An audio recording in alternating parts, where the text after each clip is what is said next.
My people, freedom has always been the cry of the oppressed. From Mandela in South Africa to Martin Luther King in America, from Ken Saro-Wiwa in Nigeria to Mazi Nnamdi Kanu today, the story is the same.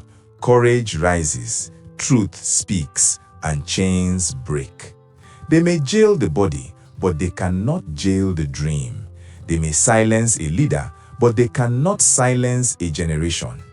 Every struggle writes a new chapter, and our chapter is written with fire, unity, and unshaken resolve. Stand tall, my people. We are heirs of freedom fighters past, and we are builders of freedom yet to come. No retreat, no surrender, until victory is ours. With this, I welcome you to today's episode, where we examine the personality, leadership style, ideology, and vision of our great leader, Mazi Nnamdi Kanu, and place them in historical context by comparing them with genuine, selfless freedom fighters across Africa and the world. This idea is born out of my desire to make sure I talk about our great leader, Mazi Nnamdi Kanu, every single day until he comes out of prison with Biafra freedom. Today, we will be talking about media, bias, and power, how history chooses heroes and criminals. History does not speak for itself. It is spoken about, framed, edited, amplified, and sometimes distorted.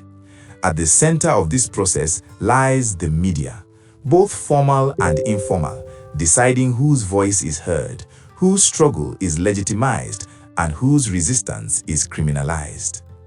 One of the most important lessons from global history is this: the same actions are described differently depending on who performs them, where they occur, and who controls the narrative. Today's episode examines how media bias and power shaped the public understanding of freedom fighters, from George Washington to Thomas Sankara, from Vladimir Lenin to Mao Zedong, from Irish revolutionaries to Mazi Nnamdi Kanu. This is not conspiracy theory, it is historical observation. Media does not create truth, it selects angles. Media institutions rarely invent events outright. What they do is frame. They decide which facts to emphasize, which language to use, which context to include or exclude, whose voice is legitimate. Over time, these choices shape public memory. History shows us that media framing often aligns with power, not justice. George Washington, terrorist or founder? In the 1770s, British media described George Washington and his allies as rebels, insurgents, criminals, and threats to order. Today, Washington is celebrated globally as a founding father. What changed? Not the actions, the outcome, and the narrative. History rebranded rebellion as patriotism once independence succeeded. This is a critical lesson when examining modern struggles like Biafra. The French Revolution, chaos becomes legacy. During the French Revolution, European elites described revolutionaries as mobs, extremists, and destroyers of civilization. Yet, modern France celebrates Bastille Day, revolutionary slogans, and the overthrow of monarchy. The media language shifted after power shifted. History teaches us that legitimacy is often awarded retroactively. Russia and China, from dangerous ideas to states. The Bolsheviks were once portrayed as destabilizing radicals threatening European order. Mao's movement was dismissed as peasant extremism.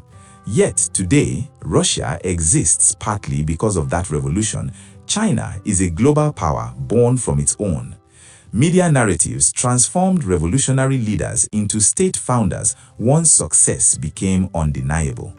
Again, the pattern repeats. Success rewrites morality. Ireland, from extremists to national heroes. Irish revolutionaries were labeled terrorists by the British Empire. Newspapers condemned them, criminalized their memory, and justified repression. Today, Ireland is sovereign, Revolutionary leaders are honored and their struggle is studied sympathetically. Africa, a different standard. Here lies the uncomfortable truth. When similar struggles emerge in Africa, media framing often emphasizes disorder, ignores historical grievances, reduces movements to personalities, and avoids context. Thomas Sankara was portrayed as reckless while alive. After death, he became a hero. Patrice Lumumba was vilified, then rehabilitated. Nelson Mandela was called a terrorist until imprisonment forced reflection. Africa is not unique, it is judged differently. Mazi Nnamdi Kanu and media reduction. Mazi Nnamdi Kanu's advocacy is often reduced to headlines that omit the Biafra historical experience, the trauma of the civil war, the absence of national reconciliation, and the principle of self-determination. Instead, coverage frequently focuses on tone, personality, labels. This is not analysis, it is simplification. History warns us that reducing movements to individuals is a strategy of delegitimation. Language as a weapon. Media language matters. Words like rebel, extremist, agitator, separatist carry emotional weight. When applied selectively, they shape perception long before facts are considered. The same acts that made Americans founders or Europeans liberators become criminal when performed by others. This inconsistency is not accidental. Who controls the story controls legitimacy. Powerful states often influence international media narratives, directly or indirectly. This does not mean media lies. It means access, framing, and priorities are shaped by power relationships. Smaller movements must fight not only political battles, but narrative battles. Biafra is not just contesting borders, it is contesting memory. The role of detention in media framing. History shows us that imprisonment often shifts narratives, but slowly. Mandela's detention forced the world to re-examine apartheid. Aung San Suu Kyi's detention once symbolized resistance. Eastern European dissidents gained legitimacy through persecution. Detention exposes contradictions. Mazi Nnamdi Kanu's continued endurance under confinement raises questions that headlines alone cannot suppress. When media fails, history intervenes. Media influence fades, historical judgment remains. Time allows documents to surface, testimonies to emerge, context to be restored. Those who were once dismissed are often reassessed. History has consistently shown that movements rooted in identity, memory, and dignity outlive media cycles.